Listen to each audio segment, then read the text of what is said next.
Hello, this is James Rees from Razorthorn for another edition of Razor Wire. We're interviewing again today. I'd like to introduce you to Duncan Moore. He's the group head of infosec for a large gambling company who shall remain nameless from this time forward. Duncan, thank you for joining the channel. Do you want to kind of just go over a little bit about who you are, what you do, tell us a bit about yourself. Yeah. Hi, Jim. Hi, listeners. So I'm in charge of governance, risk and compliance for a gambling company, but I haven't always been in charge of governance, risk and compliance. I started off on a help desk and I was a Wintel specialist and a network specialist, and then branched off into network security. And somehow I've ended up having been a security consultant and a director of security consultant, ended up running governance, risk and compliance for a gambling company. It's been a rich and varied career so far. Long may it continue. And I got to know you in 2016 or 17 through a company that I was working for, and you were coming in to help us with PCI. And I've loved every moment of working with you and Razorthorn in general. So I'm really happy to be here. Thank you. Cheers. Yeah. Oh, that's some high praise there. Most people go, "Oh God, it's Jim again." But so how did you get into it? I mean, what made you get into infosec? What was that moment, way back in young Duncan's life where he was no doubt sat there on a help desk? Because I come from a similar background myself.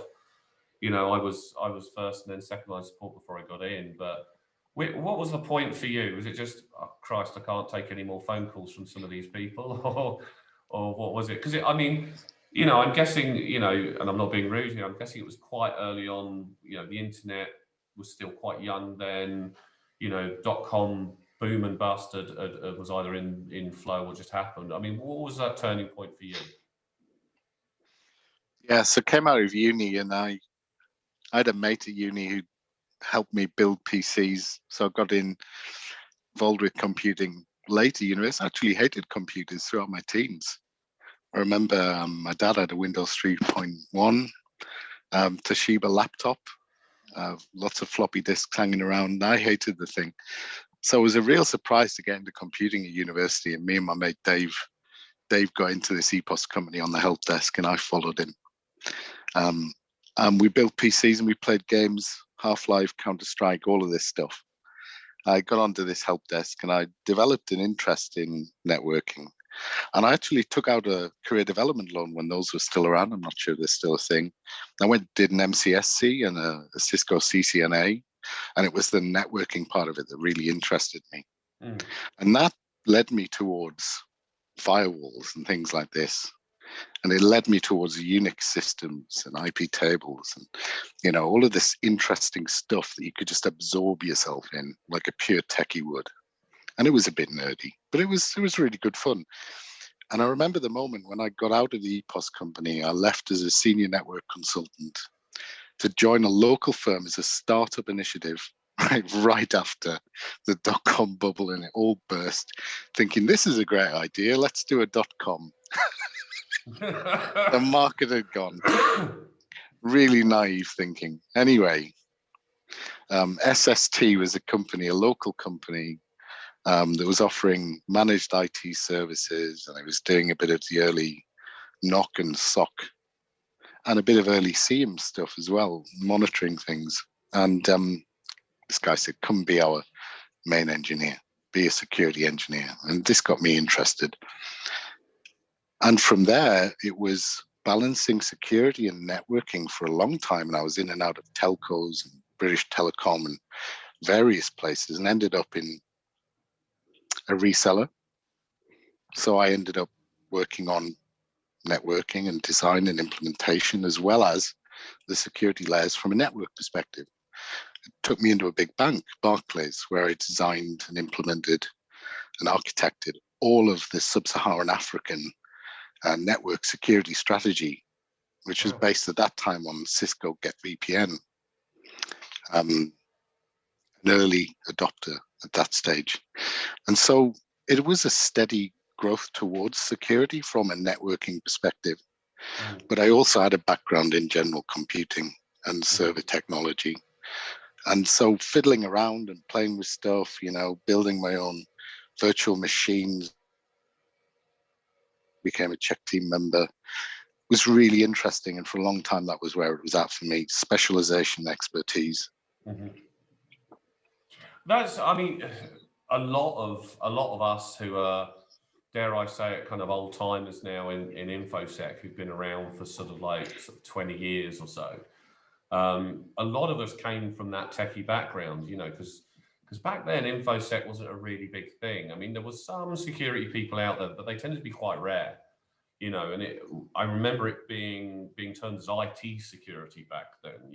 Things have moved Indeed. on a bit now, but maybe IT security wasn't too sexy. It became infosec, and there was cyber security, and still infosec. I can't figure out now what it's meant to be called, but there's a lot of us, and a lot of the people that we've interviewed for the channel who kind of come from that background. And I mean, you were there kind of in the early parts of security, and one of the things that I find quite interesting is there's been some real significant events in the business world, IT world, a bit of both, that have really kind of shaped security and made it become as important as it is today. I mean, what were the main events for you historically, in the industry, not necessarily that hit you guys or whatever, that you think really changed the course of the interest in infosec?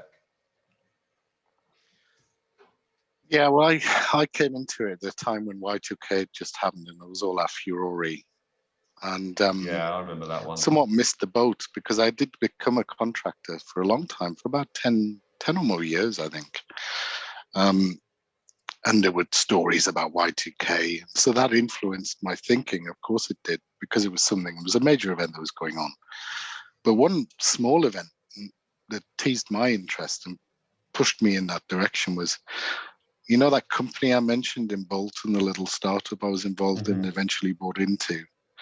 We were there at a client site chasing, remember, was it Blaster? Do you remember Blaster? Yeah. I was chasing that around the network. Didn't know what I was doing. It was here, then it was there. And, the whole principle of quarantining stuff or segmenting it off into a safe area of a network. Of course, at that time, it was probably more like hub-based networking rather than switched networking. So there were probably loads of broadcast storms and stuff as well. But that influenced me. And then I was I remember Config struck, a company that I worked for, an outsourced service provider to governments, civil areas. And that's kind of brought the interest back to me again. But I think more generally, it's been the pace of technology change. Back in, think about the Cadbury report, which was around about 2000. Yeah. I was involved in the team with British Telecom that built the fast-pay system that enabled bank transfers within about 2 hours, right? So all that infrastructure, the tandem infrastructure, all the mainframe stuff, all of those principles of the old technology from the 70s and 80s, you started to see things coming back round and reinventing themselves. Cloud computing becoming much more prevalent. And you could see some of these things starting as early as, for me, I recognized them 2003, but that may have been because I didn't have my antenna out the same way more seasoned professionals would have done. But for example, the company in Bolton, we were partnered with a company offering over-the-network backup solutions. Oh, It was called Backup and Running. So early cloud type of solutions. And we had a lot of incubator ideas for what the future would look like, which are then the people with the money and the ability to R&D and invest came and did some of those things. A lot of these things were foreseeable, but it's having the capability, the money to invest in doing those things. And of course, we've got a very tight marketplace now with the likes of your Googles and your Microsofts, and they're building their own ecosystems where people can have more of a one-stop shop, a bit like Apple complementer stuff like the Apple Store. Slack's got its ecosystem for apps. I've seen a lot of movement towards singular entities providing multi-functional services and products to people in more of a one-stop shop kind of way. Whether that's a good thing or a bad thing, to have general capability or specific expertise and specific point solutions. That's debatable. There's kind of some of the things that, and the reason I moved into security was because it interested me. The idea of protecting things, of figuring out what people were up to and how you would do it, and all that game theory around how you'd counteract somebody doing something, was just really interesting. I hope that's useful. I don't have any major economic theories about why certain things happened. I think you're absolutely right. The rate of technology was changing so quickly back then that security didn't really come into it. Nobody really thought about it. It was a case of, look, we need to innovate, we need to innovate, we need to innovate. So nobody really did much with it. I mean, there was AV, the I love you virus and what have you spurred forward that whole AV thing. Yeah, Melissa. Yeah, I mean, there was a ton of them back then. And then people realized that, there was all kinds of inappropriate content over email and being used for web, being accessed through the webs, the new web facility, so you ended up with things like Mail Marshal and Web Marshal, which were the early ones in the day.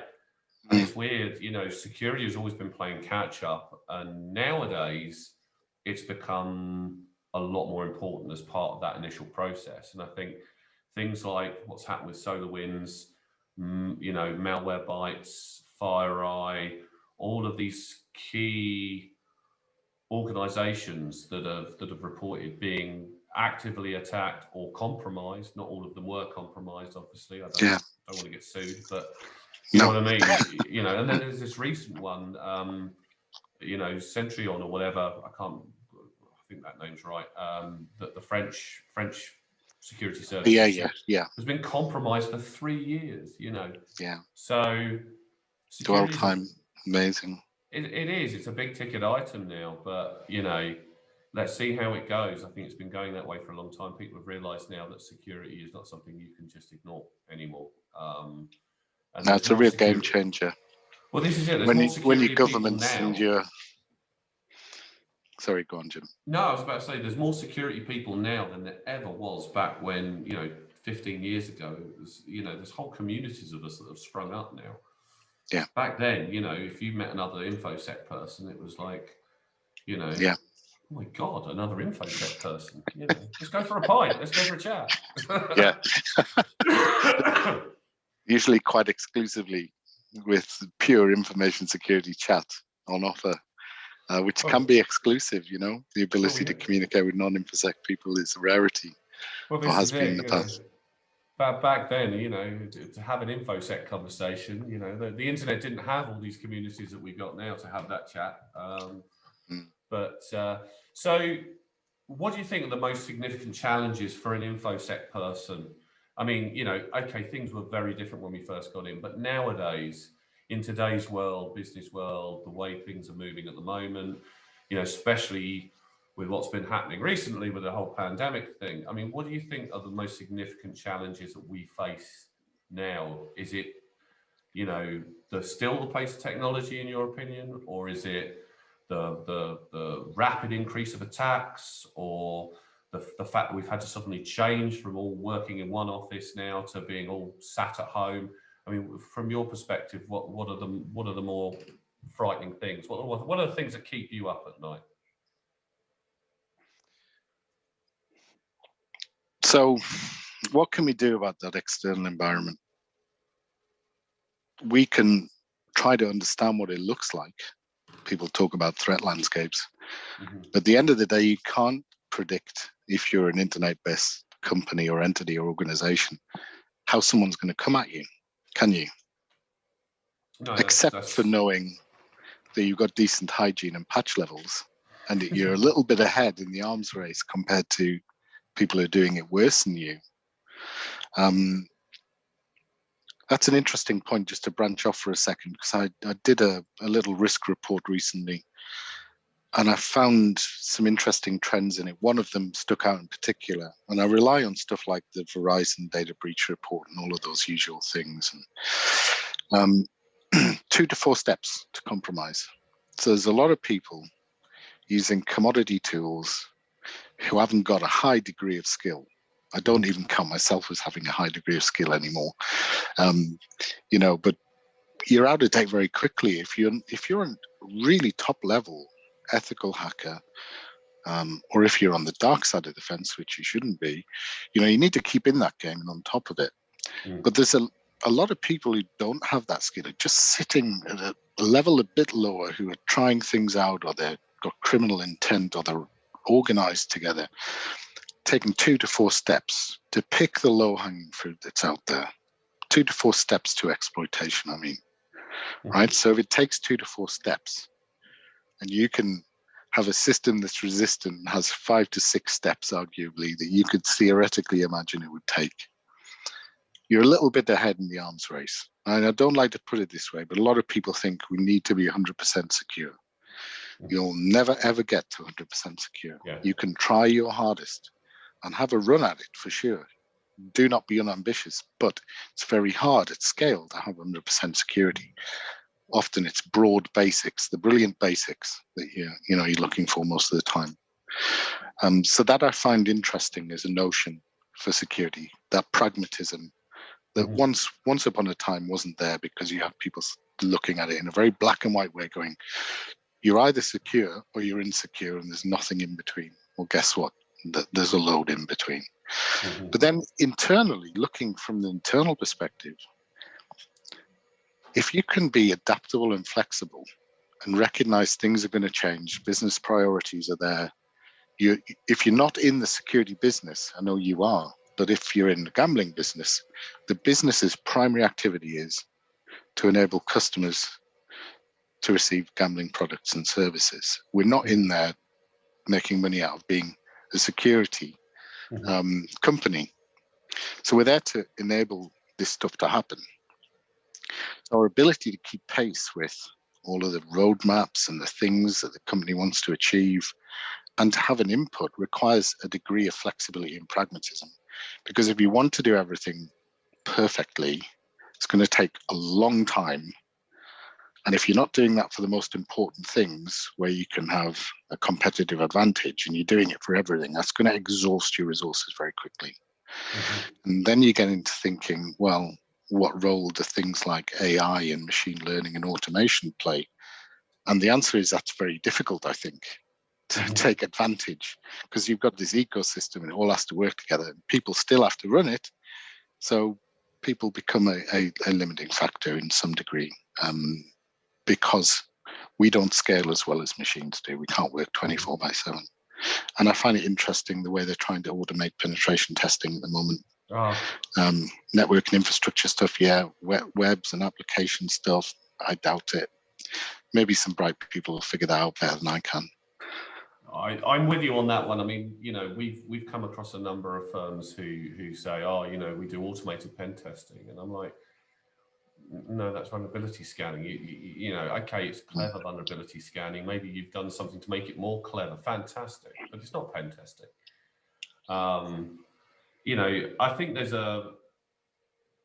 there's definitely a market for certain types of tools, though. Like, we've seen a sudden rise of tools for testing development, code development, for instance, which I think is brilliant, actually. It's about time we had some really good quality tools in that area, because and I love you developers. It's not that I don't love you, okay, but I'm going to have a bit of a criticism here. And it's a bit of a historical criticism, because I've been in this for 25 years. Developers can be some of the toughest bunch, to help with security. I like to say help with security, because that's what we're doing. Because, they've got to create this thing.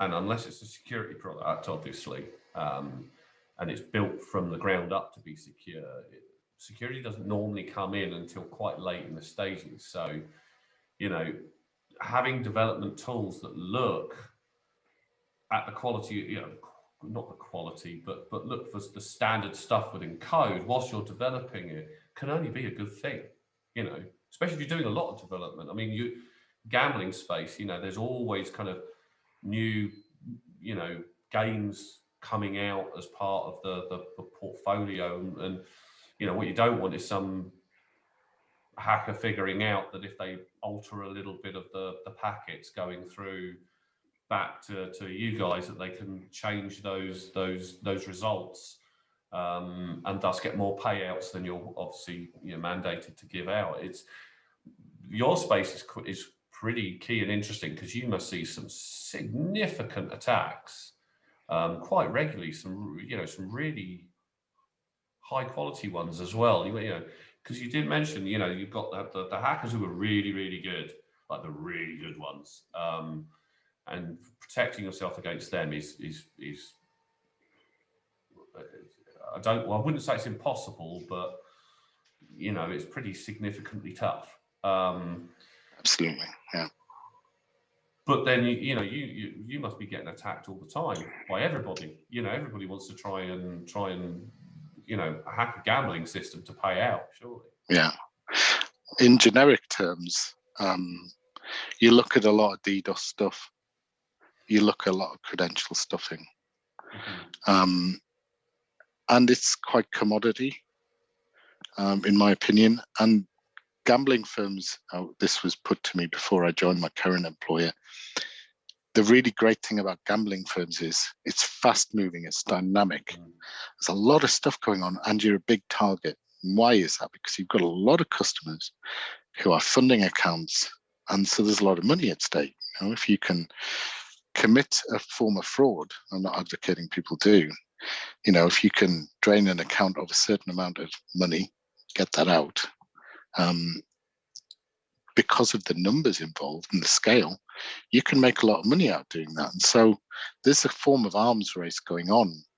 You know, it's like games theory. There's a move made, there's a counter move made, you know, and it's having the ability to understand the anatomy of these things, to understand the common approaches, to understand the common forms of defense. And there's no secret to it. It's stuff like web application firewalling, for example, stuff like reCAPTCHA, so the Turing test on bots, because a lot of it's bots, okay? And that's, I wouldn't say easy to handle. My colleague would kill me for saying that, I'm sure. But, you know, there are some approaches that can be used to minimize the impact on people and on the systems, that make it not so much of a challenge for us these days, fingers crossed. But I'm sure it's a challenge for a lot of people who don't have the resources and the skills and the depth of capability to handle it. And we've built it all in-house. But other people might take managed services. You take your pick. And it's really, really quite intensive. A lot of hard work goes into making sure gambling operations stay safe, in my opinion, across the board, to give credit to competitors. And there's some form of coordination between them, you know, from that operational standpoint. I wouldn't say it goes so far as ISACs and what have you, but I think there is an NCSC body that considers these things. I don't think that's a secret. If you go on the NCSC website, you'll see there are bodies set up for different sectors of the economy. I think something, just sorry to cut across you there. I think one thing that you've mentioned actually just then, and I think it's important to draw it out. One thing I like about the information security community on the whole, I mean, there's always a few differences in there, you know, like anything, but I've never been a part of the community who are so willing to openly chat about the dirtier, the nastier side of infosec and how to defeat. Because again, you liken it to an arms race, and it is. We are in this constant war, dare I say it, this battle that never ends between the malicious individuals and then the people who are security people trying to protect from what's coming in. It's like protecting a castle. We're all stood on the castle walls, watching this endless sea of people turning up and going, "Oh crap! This is going to be a hard slog," because for every one of us, there's probably 10, 20, 30 budding, up and coming malicious individuals trying to find some way to to compromise you or compromise Dave or whoever else. So, Yeah. you know, It's we like do. that movie with Brad Pitt in World War Z. Do you remember with the Yeah. zombies climbing up the walls? Oh, well, yeah. I mean, you know, there's some fantastic concepts in there. Well, actually, weirdly enough, one concept was used in that film that I've used before in infosec, and I've never really kind of talked about it. It's the concept of the odd man out. And whenever I've run a team and we've been working together, one of the things I've always said is I've always want at least one person in this room to disagree with what everybody else is saying if everybody else agrees. And I want you to at least plan for what you would do in that situation, even if it's something completely wild, something completely crazy. Because one thing I've learned in this game is you can never predict where this is, you know, the next thing's going to come from. Some of it will be very predictable, but there's always a curveball, and when that curveball comes, it comes from a place that you would never have expected, and it's, you know. And sometimes those 0-day vulnerabilities that people find, 1 minute everything's secure, one day everything's secure, and you know, not everything, but it's as secure as it can be. And the next thing, boom, 0-day vulnerability, and if it's something really big, all of a sudden everybody's completely insecure and everybody's wondering whether or not they're going to be the victim of the next attack. And again, you see the information security community coming together and talking openly about this. I mean, again, I'm talking a lot. One thing I will say, what I really liked about FireEye, for instance, you know, when all of that SolarWinds stuff was kicking off, they actively came out and told everybody roughly what was going on. They probably didn't tell us everything, you know, but they actively said, we have had a security problem. We don't know where it's come from. We don't know what the situation is. We suspect it's this. And then, of course, it turned into the fact that it was SolarWinds and all those implications. But then we have Microsoft coming out, security people from all different like organizations coming out and saying, well, we've actually had these problems as well. You know, again, they wouldn't go into the full details, but they tell us security people enough to think, crap, that there is actually a significant problem with this. You know, are we now looking at software solution providers? And this is something I've mentioned in other videos. Do we trust them anymore? Because we've had enough people compromised now to wonder, well, do we need to now start doing security checks on critical software companies with their critical software solutions, you know? What are your thoughts on that? It's concerned me enough that we use OKRs, right? The guy that was in charge of Intel, and his name was Gove, back in the 80s, came up with a way of strategizing as practice through objectives and key results. So in my plan, at that time that was happening, I was addressing third-party risk. And I was sufficiently animated, shall we say, to put in some specific provisions based on lessons that could be learned out of SolarWinds, for example. And I always get interested in the technology parts of stuff. So I came across this, I think it was an open source project, IOTOTO, I think it was called. And it was talking about putting assurance around all of the components that had been put together and how they'd been produced, who'd done what, and giving an audit trail about how a product had been assembled that you would then use in the form of SolarWinds Orion, right? So imagine if you have the capability to be able to work with your supply chain and apply the same rigor as you would to go back to the development side of things with application security in the supply chain as well on a partnership basis, because we're fighting a common enemy, a common foe together. And, you know, island hopping as a concept exists because if there's a difference in level between a supplier and yourself, then you don't have a common security operating maturity level. So you've got to consider that and make yourself a hard target if you're working with a weaker supplier and put some good control around that. So my thoughts are that the things that we do on a one-off basis as an organization probably end up being done on a community basis. And there are projects out there like it's the retired General Corps that's doing IronNet. which is like Ronald Reagan's Star Wars concept of a Yeah. space-based shield. He's doing that for cyber. I think that's all really interesting.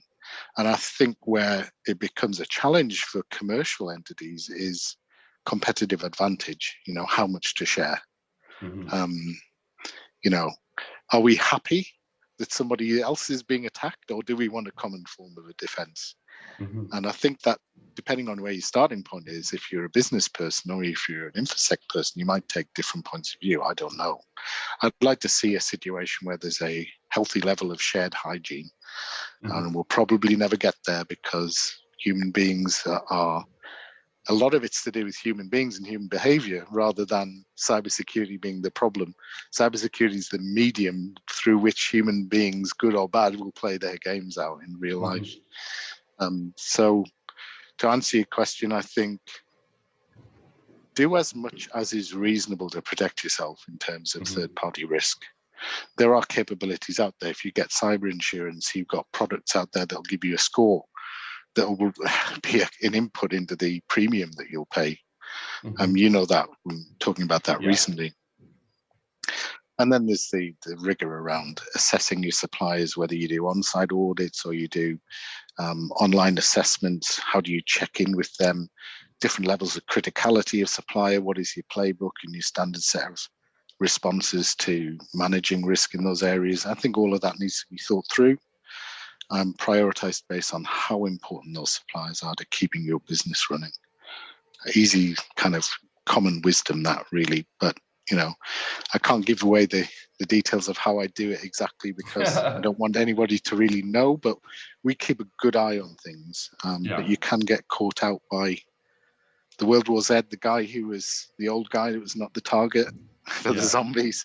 There are those one-out occasions where you will just be caught out and you have to, respond as best as you're able and learn the lessons. And so next time you've got an approach you can take that's standardized. Fantastic. Does that make sense? Yeah, no, that's really good.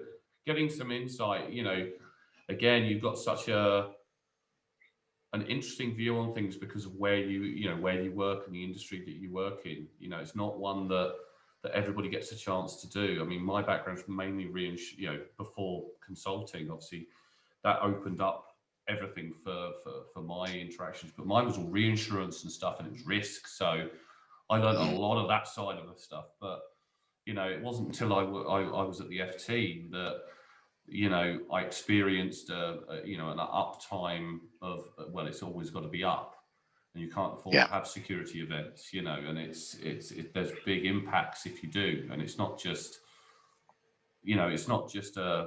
like any impact where there's a few people who can't work. It's like, oh Christ, no, if this goes down, you are proper screwed. Is probably the best way to describe it. The thing you're talking about, the availability part of the CIA triad, that is one of the most tricky areas because of, IT operations, technical operations, the operations people elsewhere working alongside our operations people, who owns availability? And the answer is it's spread out across lots of different areas within a technology function. And that means you've got to be a good team player and a good communicator with security. I think a lot of my team play a very much facilitative role because the three lines of defense. You've got to be having good relations with a lot of people to be able to fix things and need fixing. And when you're purely technical, it's rare that you find people who are able to have those people-based skills, in my experience. And so I think people is a major part, like convincing the developer that's super creative and innovative, put in a little bit of this rigor and guess what, your product will be even better. And we can now do that as fast as you can move. Great. Inline feedback, fantastic. But breaking down those mentalities sometimes takes people building and relationship building skill. So that's where I am in my career. Brilliant. I mean, this leads me nicely, actually, into, let's talk about kind of like infosec as a job, really, as a role. I mean, what skills do you think are important for those who are watching, who are looking to get into infosec, or maybe they've gotten into it, they're quite early on in their career and they're looking to develop themselves into, the next CISOs, the next, high-end pen testers, that kind of thing. I mean, we could talk about things like risk management and governance and cybersecurity. We all know that, What other skills do you think are the most important? The softer skill? I don't like the word soft skills because communication, for instance, that's not really a soft skill, is it? It's a kind of necessity in this day and age. But what important skills do you think infosec people should seriously look at as they sort of build their way through their career and develop as early as possible, obviously? Actually, at work at the minute, we're doing a reboot of our career development framework, for want of a better way of putting it. And I've been invited to look at the different pathways people can take, what sort of knowledge, skills, and behaviors that we need. Mm-hmm. For my function at the minute, I've done something quite cute in a way. I've nicked the Sophia framework and rebooted it, skills framework for the internet age. And the IISP, one of those bodies that does the CSG certified professional as it was, or the class. They did an analysis of stuff and went, here's your domains, here's the kind of skills that you'll need. And they have the soft skills in there. Now, I blended that with a bit of, because I'm doing an MBA, an apprenticeship, they've got this knowledge, skills, and behavior standards. So there are some interpersonal skills, shall we say, like communication, professionalism, valuing difference between people. So there's all kinds of aspects around leadership that blend into having the hard skills, if we're going to draw the line between hard and soft, that I think are as important sometimes as being able to work out what TCP dump's doing, or what Ethereal's telling you in terms of packets and sequences and bits and bytes. So the answer is, it's a broad church.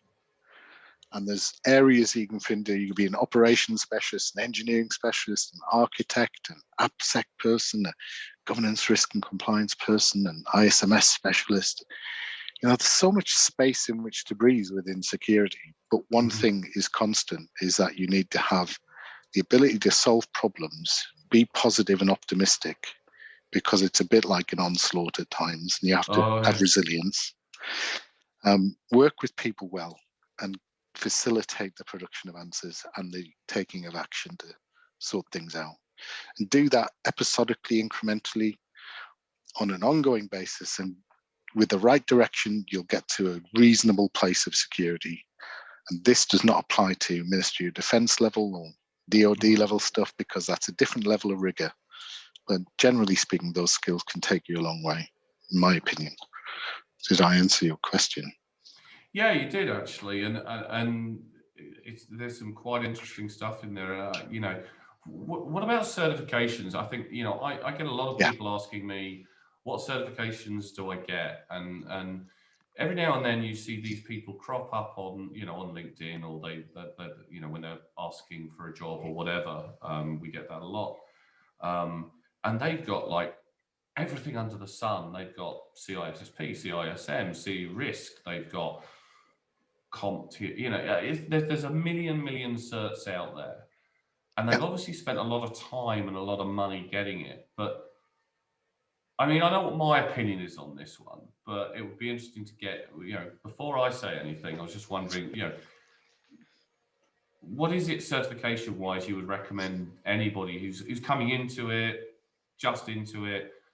They've got a whole list of them that's been put in front of them, and of course every single one of those bodies say ours is the most important. Go with ours and you'll earn billions and billions and millions throughout your career. What's your opinion on that? A, are certs important? And B, if you were, going to advise somebody to go for certs, is there any you would specifically say seriously consider?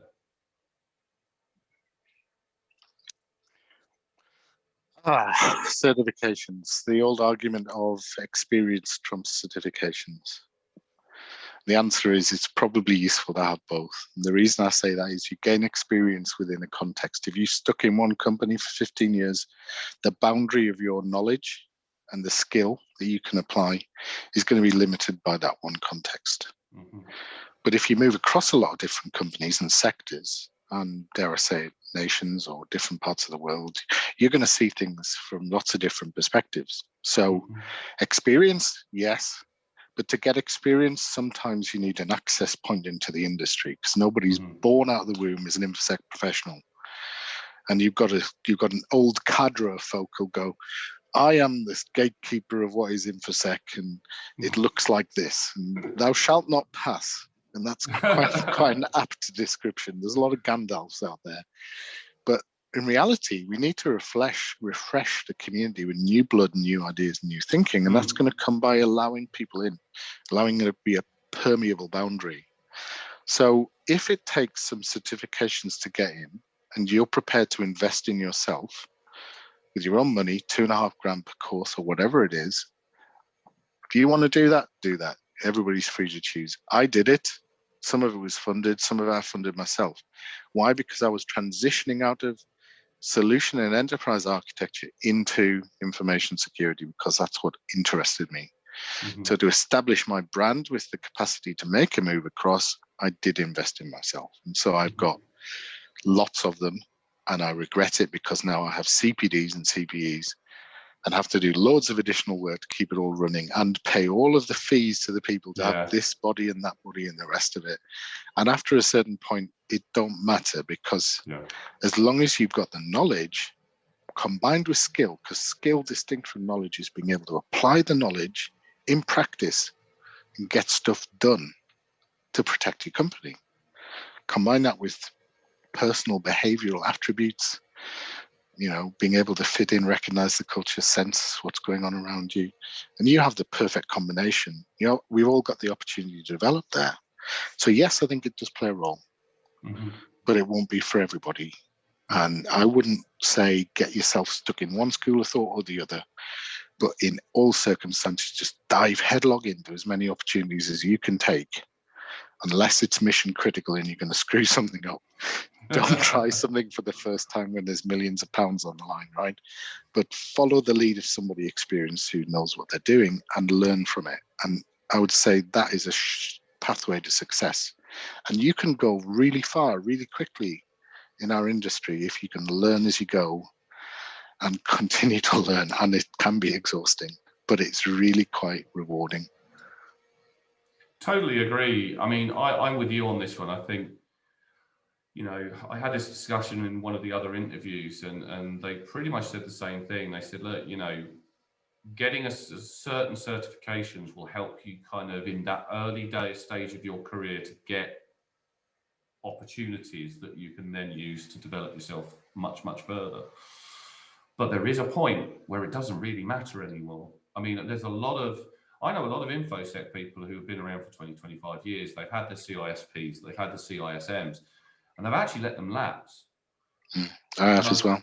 And I've said to a few people, why have you let them lapse? And it's like, well, I just don't need them anymore. I've had them. I've had them for years. Why do I need to still pay that $80 or that $100 and write out all the CPEs when I've got 25 years worth of experience in infosec? At that point, I mean, I'm still a QSA and I have to redo my certification every year, but that's a result of being you've got a reason for doing that, haven't you? Well, it's a core component of your business, and it is, and I love doing reports on compliance and attestations, But anyway, moving swiftly away from that one. I'm with you on this one. I think when it comes to certifications, definitely look at the CISSP and CISM because you tend to see a lot of those on those job job descriptions. And to be honest, if you don't have one of those, it's kind of hard to get on that top list of people to get into that role. But that's only really when you're in your first kind of 5 to maybe 10 years of your career. After that, build up your. I loved what you said. Actually, get the breadth of experience, get the contacts, because eventually you'll get to the point where, you know, you'll have people coming to you saying, "Oh, do you want to come for that job? We're recruiting for this at the moment, and I've worked Yeah. with you. I know what you can do." You know, it certainly changes the longer in the game you've been. But You're always anyway, faced with a choice, yeah. technical or managerial. Oh, I think that, you know, now there is so, you said this actually earlier on, and I didn't pick up on it there and then, but I will now. There's so many different routes now into InfoSec. There's so many different roles. 20 years ago, you were either an InfoSec person or you weren't, you know, and when you were an InfoSec person, you kind of were expected to know all of it. And then, of course, governance became a big thing. And then it kind of split, and you were either an IT person, security person, or you were a governance security person. And then you had a few people who were a bit of both. I was one of those. I was jack of all trades for years. Yeah. And then, you know, you started getting the specialized areas like the pen testing. But now there's a million different roles now. Mm. I don't even know how many there are. You know, I've done a lot Yeah. of them, but you know, you've got all kinds of specialists in all kinds of areas for all kinds of technology that weren't available when, Yeah. you know, I mean, I was one of the first semantic engineers in the country, you know. Yeah. Yeah. That's how old I am. You know, I am going to ask you the question I ask everybody. I want to rewind time for you, Duncan. I want you to go back in time, think way, way back, taking you back. You've just gone for your first security role. You've done the interview. You've waited around, and then they've given you that call, that recruitment agent, which is normally what happened back in the day, still probably happens nowadays. You got the job, so you had that discussion and all the rest of it. No doubt, like most of us at that point, you know, you've not been an infosec person necessarily before. Maybe you've done a bit, but now you're walking in and you've got your first proper infosec role. So you're sat there in the bar, having a drink, going, "I am now an infosec person." Here you come as you are now, and you sit next to yourself back then and say, "Right, I'm going to offer you some serious advisories here." So once the shock of your young self seeing a much older self is sitting there next to you, what would you advise yourself? I think this might be something I'm quite good at, because people that I've helped along the way are now further up the food chain than I am. Whether that's anything to do with me or not is for other people to judge. I'd like to think I help people, but this is part of our profession, and we like to help one another. So learning from people's experience who've made mistakes, I think, is critical. So that means being open-minded to learning opportunities. I think there's some kind of management philosophy. I don't think it's Drucker or Mintzberg, but they say, be a generalist. Mm-hmm. Have your fingers in a lot of different pies. Now, we stopped being generalists and started becoming specialists. And I think IT did that to us to some degree, and certifications did it to us. But there is no substitute for having a broad base of knowledge, because it can inform all of your approaches to different areas. Like I have IT service management knowledge, I bring that into my security work, or if I've got enterprise architecture knowledge, guess what? I'm good at business process modeling, So being open to lots of different schools of thought and launching in is a great idea, but give yourself some targets. Yeah. Have a sit down, future career plan, Google the template, go and fill it out to the best of your ability, and don't labor over it for like 3 days. Just do 10 minutes, what's coming in your head, go for it. Right, we'll do that in 2 years maybe, because you're not writing it down like it's the 10 commandments. You can change this stuff, but having that review from time to time, this is what I thought, this is where I am I where I expected to be? What do I need to tweak and change, adjust? It's like being agile. Talking about agile ways of working, do that with yourself in your career. Invest in yourself. Yeah. Have some targets to hit. Know what the knowledge, skills, and behavior are that you need to progress. And that's put kind of more like life than it is just security. Now, I don't have to stay in security. I can change tomorrow if I want to. I might have to work my way up the ladder again, but freedom of choice. So always be open-minded, I would say, and launch into every opportunity and add value wherever you can.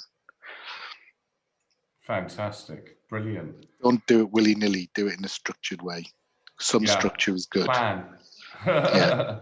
Chaos leads to chaos. I do like that, actually. And I think, there's so much choice these days that when I talk to young infosec people, not because they're young, but they're young in their career, you know what I mean? They seem to be a little bit lost in the sea of possibility.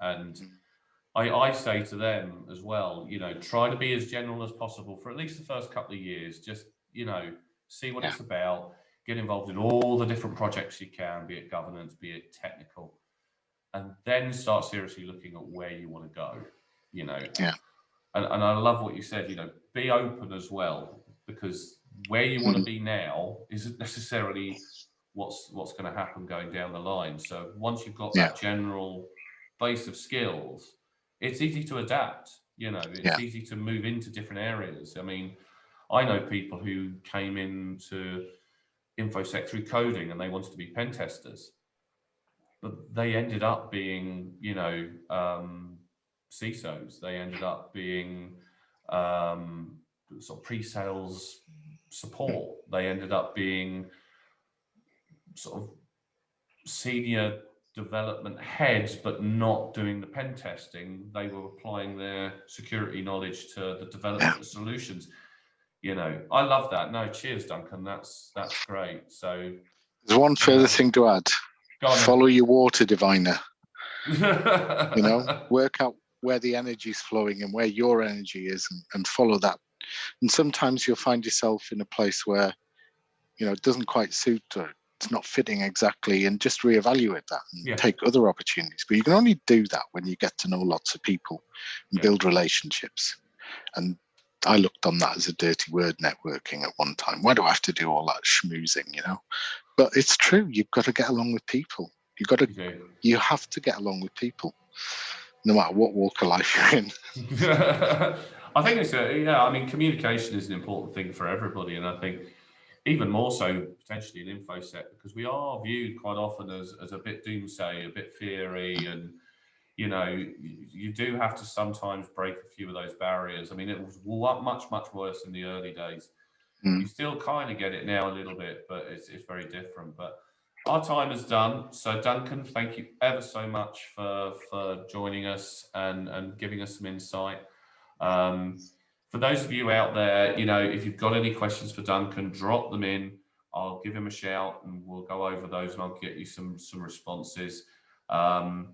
It's been absolutely fantastic to have you on the channel, Duncan, and we look forward to potentially more in the future. You never know. Yeah. If you like this one, we can get you back on. It's not a problem. I love the discussion. Thank you, Jim. Cheers. Thank you for listening. Absolutely. No, and it's been fantastic. So thank you, everybody, for watching. Please feel free to click the subscribe button and press the little bell beside it so you get notifications of future content. If there's anything that we've discussed today that you want us to cover in more depth, then please feel free to drop that in the comments or email us through on the details in the description. Thank you ever so much for watching. Look after yourselves out there. Goodbye.